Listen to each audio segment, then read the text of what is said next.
All right, let's look at the homework 3.1, problem number 8. Right, so we have this rational function, and we want to find its critical numbers. All right, so let's do that. All right, so first we're going to take the derivative. So we have f prime of x is equal to, right? So we're going to use the quotient rule. Right, square the denominator, so quantity x plus 1 squared. Right, take the derivative of the top, which is going to be 5, times the bottom, so you have a x plus 1. Then subtract, and the top is quantity 5x plus 4. And then multiply by 1. Derivative of x plus 1 is 1, so multiply by 1. Alright, let's simplify this. We're going to get, let's see, we're going to distribute 5x to x and 1, right? So we're going to get 5x plus 5. Alright, then we're going to distribute this negative sign to each term. So we're going to get the negative 5x minus 4, right? All over, right? Denominator looks good, so I'm going to just copy that down. Quantity x plus 1 squared.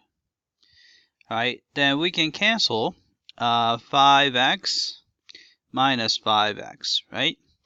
Then we have 5 minus 4 is 1, so you're going to get 1 over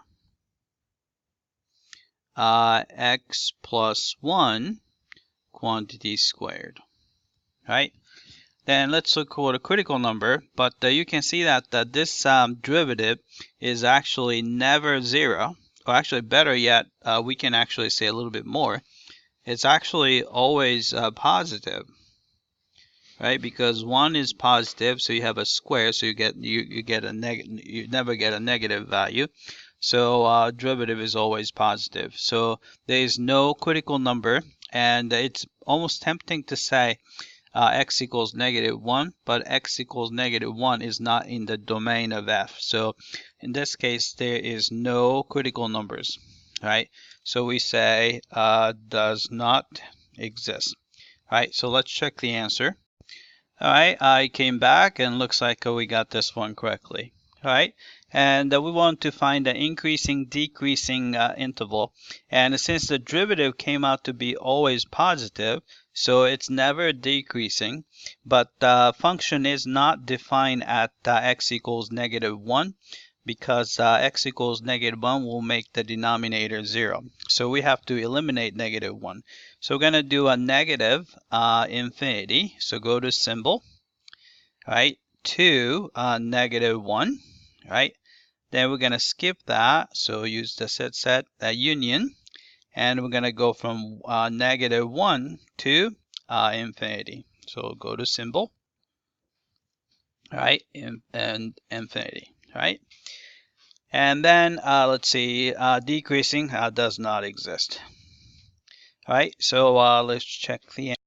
All right, I came back and looks like we got increasing, decreasing intervals correctly. All right, so let's find this. We want to find a picture that's correct. Again, it has to be increasing. This one's always decreasing, so this is not it. And then this one's also decreasing. So first two. All right, this looks promising. This is always increasing. And that looks like at -1 is not defined. This is promising. And here, there's another one. The last one looks promising here, right? So another thing is, let's look at the y-intercept, right? So if you plug in, for example, 0 here for x, you can see that it's going to be 4 over 1. So y-intercept should be 4. Right, this one has a y-intercept 4. This one y-intercept is -4. So we know that this is the correct picture. Right, let's check the. All right, I came back and it looks like we got the correct graph as well. All right, that's it. I hope that this was clear.